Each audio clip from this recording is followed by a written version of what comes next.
काँग्रेस आणि त्यांच्या साथीदारांनी विधेयकाची भ्रूण हत्या केली. मतदारसंघ पुनर्रचना बिल नामंजूर झाल्यानंतर पंतप्रधान मोदींची प्रतिक्रिया. महिला आरक्षणात अडथळा निर्माण करून पाप करणाऱ्यांना शिक्षा मिळेल, मोदींची टीका.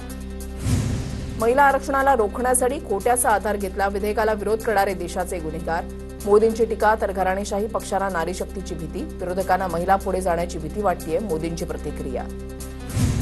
संसदेमध्ये लोकशाहीचा विजय झाला. सत्तेमध्ये राहण्यासाठी निवडणुकीदरम्यान सरकारनं षडयंत्र रचलं होतं. महिला विधेयकावरून काँग्रेस खासदार प्रियंका गांधींचा केंद्र सरकारवर आरोप. महिला आरक्षणाच्या आडून खेळ खेळू नका, प्रियंका गांधींची टीका. आम्ही महिला आरक्षण विरोधी नाही, मात्र याचा मार्ग अयोग्य, मल्लिकार्जुन खरगेंचं प्रत्युत्तर. मतदारसंघ पुनर्रचनेसोबत महिला आरक्षणाचे विधेयक मांडून सत्ता बळकवण्याचा प्रयत्न, खरगेंची टीका. सध्या असलेल्या 543 जागांमध्येच महिलांना आरक्षण देण्याची मागणी. देशातील महिला काँग्रेसला त्यांची जागा दाखवणार, देशाची जनता काँग्रेसला उद्ध्वस्त केल्याशिवाय राहणार नाही. महिला आरक्षण विधेयकावरून मंत्री चंद्रशेखर बावनकुळेंची काँग्रेसवर टीका. पराभवाचंही भांडवल करून राजकीय पोळी भाजण्याचा भाजपचा प्रयत्न, रोहित पवारांची पंतप्रधान मोदींच्या भाषणावर टीका. 2029 मध्ये देश इंडिया आघाडीला साथ देणार, रोहित पवारांचा विश्वास. संविधानाच्या अनुषंगानं विधेयक मांडलं गेलं, विरोधकांची महिलांविरोधी भावना स्पष्ट झाली आहे. महिला आरक्षण विधेयकावर मुंबईच्या महापौर ऋतू तावडेंचं वक्तव्य. मतदारसंघ पुनर्रचना बिल लोकसभेत नामंजूर, विधेयकाच्या विरोधात सत्ताधाऱ्यांचं देशव्यापी आंदोलन, भाजपसह शिंदेच्या शिवसेनेकडून निषेध व्यक्त. सुनेत्रा पवारांची चौथ्या दिवशी शपथ घेण्याची इच्छा नव्हती, सुनेत्रा पवारांवर शपथ घेण्यासाठी दबाव टाकला, रोहित पवारांचा आरोप. पक्षातील आमदारांसाठी सुनेत्रा पवारांनी शपथ घेतली. अजितदादा 2029ला नक्कीच मुख्यमंत्री झाले असते, रोहित पवारांची प्रतिक्रिया.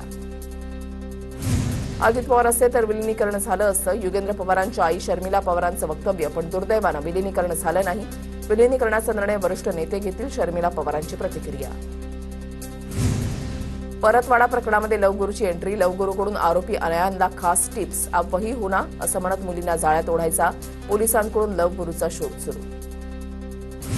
परतवाडा लैंगिक शोषण प्रकरणी द कॅफे रॉयल पोलिसांच्या रडारवर, पैसे देऊन कॅफेमध्ये गैरप्रकार सुरू असल्याचा संशय. आरोपी अयानला घेऊन पोलिसांच्या कॅफेमध्ये तपास, कॅफे चालकाचीही कसून चौकशी. अमरावतीच्या लैंगिक शोषण प्रकरणामध्ये धक्कादायक माहिती समोर, मुलींना जाळ्यामध्ये ओढण्यासाठी एक लवगुरू आरोपीला टिप्स द्यायचा, विशिष्ट पद्धतीने चॅटिंग करून आरोपी मुलीला बोलायला भाग पाडायचा. आरोपीला टिप्स देणाऱ्या लवगुरूचा पोलिसांकडून शोध सुरू. नाशिक टीसीएस धर्मांतरण प्रकरणामध्ये अॅट्रॉसिटी कायद्याचा समावेश, धार्मिक भावना दुखावल्याचंही कलम लागू. नाशिक टीसीएस प्रकरणामध्ये निदा खानचं मेडिकल सर्टिफिकेट समोर, गर्भवती असल्याचा उल्लेख. 13 एप्रिलला मुंबईतल्या डॉक्टरकडून सर्टिफिकेट घेतल्याची माहिती.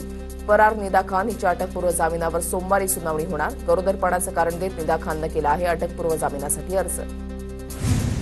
जितेंद्र शेळकेंचा अपघात नव्हे तर घातपात, पुरावे नष्ट करण्याचा डाव. एप्स्टीनकडून माहिती घेऊन मारलं तसंच खराबचं होणार. नाना पटोलेंकडून शंका उपस्थित, तर पोलीस तपासामधून सगळं बाहेर येईल, राऊतांचं भाष्य. जितेंद्र शेळके अपघात प्रकरणी कंटेनर चालक चौकशीसाठी पोलीस ठाण्यामध्ये हजर. कार मागून धडकल्याचा कंटेनर चालकाचा जबाब, सूत्रांची माहिती. जितेंद्र शेळकेंच्या मृत्यूनंतर यशोमती ठाकूरांची पोस्ट, खरातलाही असंच एक दिवस मारून टाकतील, ठाकूर यांचं वक्तव्य. तर जितेंद्र शेळके खरातच्या विरोधातील साक्षीदार होते. काल समृद्धी महामार्गावर जितेंद्र शेळकेंचा मृत्यू. मुंदो अशोक खरातला चौथ्या गुन्ह्यामध्ये न्यायालयीन कोठडी, 5व्या गुन्ह्यामध्ये एसआयटी पुन्हा खरातचा ताबा घेणार. दत्तधामाच्या नावाआडून भोंदूगिरीचं दुकान चालवणारा संगमनेरचा राजेंद्र गुडगे अटकेत. दुर्धर आजार बरे करण्याच्या आमिषातून असंख्य लोकांना फसवल्याचा आरोप. शरद पवार विकास लवांडेंच्या विरोधात वारकरी संप्रदाय आक्रमक, वारकरी संप्रदायातील मंडळींना घुसखोर म्हटल्यानं संतप्त. शरद पवार लवांडेंनी वारकरी मंडळींची माफी मागण्याची मागणी, माफी न मागितल्यास आंदोलन करण्याचा इशारा. कृष्णा खोरेचे 50 टीएमसी पाणी योजनेचा डीपीआर 6 महिन्यामध्ये पूर्ण करण्याचे मुख्यमंत्र्यांचे निर्देश. 16,000 कोटींचा कृष्णा खोरे प्रकल्पाचा निर्णय धाराशिवसाठी महत्वाकांक्षी ठरणार. दुष्काळाचं संकट कायमचं टळणार, आमदार राणा जगदीशसिंह पाटलांची माहिती. नारी शक्ती वंदन विधेयकाला विरोध करणं हे काँग्रेसचं पाप, देशातील जनता त्यांना जाब विचारेल, भाजप प्रदेशाध्यक्ष रवींद्र चव्हाणांची प्रतिक्रिया. बारामती विधानसभा पोटनिवडणुकीमध्ये उपमुख्यमंत्री सुनेत्रा पवार विश्वविक्रमी मतांनी विजयी होतील. बारामतीमधील सुपा इथे सुनेत्रा पवारांच्या प्रचार सभेत हसन मुश्रीफ यांच्याकडून विश्वास व्यक्त. राज्यातील सर्व जिल्हा परिषदांमधील गट क आणि ड कर्मचाऱ्यांच्या बदल्यांना स्थगिती, ग्रामविकास मंत्री जयकुमार गोरेंचा महत्त्वाचा निर्णय. जनगणनेशी संबंधित शिक्षकांसह सर्व कर्मचाऱ्यांच्या सर्वसाधारण बदलीला स्थगिती. सरकारनं शक्तीपीठ महामार्गाचा सुधारित जाहीर केलेला आराखडा अतुल सावेंपर्यंत पोहोचलाच नाही. सलग दुसऱ्या दिवशी शक्तीपीठ महामार्गामध्ये कुठलाच बदल नाही. सावेंची प्रतिक्रिया. बिहारचे माजी मुख्यमंत्री नितीश कुमार यांचे पुत्र निशांत कुमार यांना झेड सुरक्षा तर माजी मुख्यमंत्री विजय सिन्हा यांना झेड+ सुरक्षा कमी करून झेड सुरक्षा प्रदान.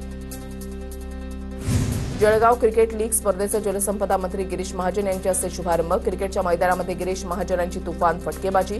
आमदार किशोर पाटील, मंगेश चव्हाण यांनीही क्रिकेट खेळण्याचा आनंद लुटला. विधान परिषद निवडणुकीमध्ये शिवसेनेमध्ये 2 जागांसाठी 6 नावं चर्चेत. नीलम गोरे, शीतल म्हात्रे, शायना एनसी, अभिजित अडसूळ, संजय मंडलिक आणि भाऊसाहेब चौधरींचं नाव चर्चेत. विधान परिषदेमध्ये सुरज चव्हाणांच्या उमेदवारीसाठी आदित्य ठाकरे आग्रही तर अंबादास दानवे, सुषमा अंधारे यांचीही नावं चर्चेत. गोरेगाव ड्रग्ज प्रकरणामध्ये 5 आरोपींना न्यायालयीन कोठडी मंजूर. उर्वरित 3 आरोपींना 20 तारखेपर्यंत पोलीस कोठडी. आरोपीच्या वकिलांना न्यायाधीशांच्या समोर बेकायदेशीर अटकेचा मुद्दा उपस्थित केला होता. बनावट मालक उभा करून 10 कोटींचा बंगला विकल्याचा प्रकार. मृत व्यक्तीच्या नावावर कोट्यवधींचा बंगला विकल्याचं उघड. या प्रकरणामध्ये 2 जणांना पोलिसांनी घेतलं ताब्यात. यवतमाळच्या राळेगावमध्ये जवळपास 34 मुली गायब झाल्याचा आरोप. मानव तस्करीसारखा गंभीर प्रकारही समोर. अल्पवयीन मुलींना बाहेर राज्यामध्ये देह व्यापारासाठी विकल्याचा आरोप. पुण्यामध्ये वकिलांना अनैतिक संबंधातून प्रेयसीची हत्या केली. वकिलाच्या बायकोचा आणि अल्पवयीन मुलीचाही खुनामध्ये सहभाग. पोलिसांकडून वकील, पत्नी आणि अल्पवयीन मुलीला अटक. घरकुल मंजुरीच्या आमिषानं वृद्ध महिलेला लुटणाऱ्या टोळीला अटक. चोरीला केलेली रोख रक्कम आणि सोन्याचे दागिने पोलिसांनी जप्त केले. पंढरपूर तालुक्यामधल्या गोपाळपूर इथली घटना. जळगावात महिला आरक्षण विधेयक नामंजूर झाल्यानं काँग्रेस विरोधात शिवसेनेचं आंदोलन. विधेयकाला विरोध करणाऱ्या काँग्रेसचा निषेध व्यक्त करण्यात आला. कांदिवली पूर्वेकडील नागरिकांचं गॅस सिलेंडरसाठी आंदोलन. लोक रस्त्यावर उतरले आणि बससमोर झोपून आंदोलन. गॅस एजन्सीची मान्यता रद्द करण्याची नागरिकांची मागणी. विरार पूर्व पश्चिम जोडणाऱ्या पुलाची महापौर आजीव पाटील यांच्याकडून पाहणी. विरारची वाहतूक कोंडी सोडवण्याची पूल महत्वाचा. भिवंडीमध्ये शाळेबाहेरील अतिक्रमणावर पालिकेचा हातोडा. शिक्षक पालकांसह विद्यार्थ्यांना दिलासा. विरार पूर्व पश्चिमला जोडणाऱ्या पुलाची महापौर आजीव पाटील यांच्याकडून पाहणी. विरारची वाहतूक कोंडी सोडवण्यासाठी पूल महत्वाचा. भिवंडीमध्ये शाळेबाहेरील अतिक्रमणावर पालिकेचा हातोडा. शिक्षक पालकांसह विद्यार्थ्यांना दिलासा. सांगलीच्या वाळवा तालुक्यामध्ये वादळी वाऱ्यासह अवकाळी पावसाच्या हजेरी. पावसामुळे हवेत गारवा निर्माण झाल्यानं नागरिकांना उकाड्यापासून दिलासा. गोंदियातील धान पिकाचा अवकाळी पाऊस आणि कीड रोगांमुळे मोठे नुकसान. पीक विम्याचे 31 कोटी मंजूर. नुकसान भरपाईची रक्कम शेतकऱ्यांच्या खात्यावर जमा होण्यास सुरुवात. 27,000 हेक्टरचा पीक विमा काढला होता. लहरी हवामानामुळे रायगडमधील आंबा पिकाचं 85% नुकसान. शासनानं जाहीर केलेली हेक्टरी 22,000 रुपयांची मदत अत्यंत तोकडी असल्यानं बागायतदारांमध्ये नाराजी. शासनाकडे मोठ्या आर्थिक मदतीची मागणी. गोंदियाच्या मोरगाव अर्जुनी तालुक्यामध्ये हत्तींचा धुमाकूळ सुरूच. मका पिकांसह कृषी पंपाच्या सोलार पॅनलचंही नुकसान. शेतातील सोलार पॅनल हत्तीच्या कळपानं तोडल्याची घटना.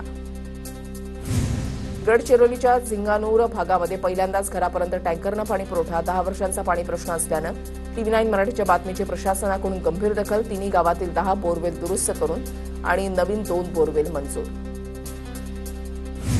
नाशिक जिल्ह्यामधल्या 149 गावं, वाड्या वस्त्यांवर 53 टँकरद्वारे पाणी पुरवठा. तर सर्वाधिक येवला तालुक्यामधल्या गावांमध्ये पाणी टंचाईच्या झळा. 31 गावं, वाड्यांसाठी 19 टँकरद्वारे पाणी पुरवठा.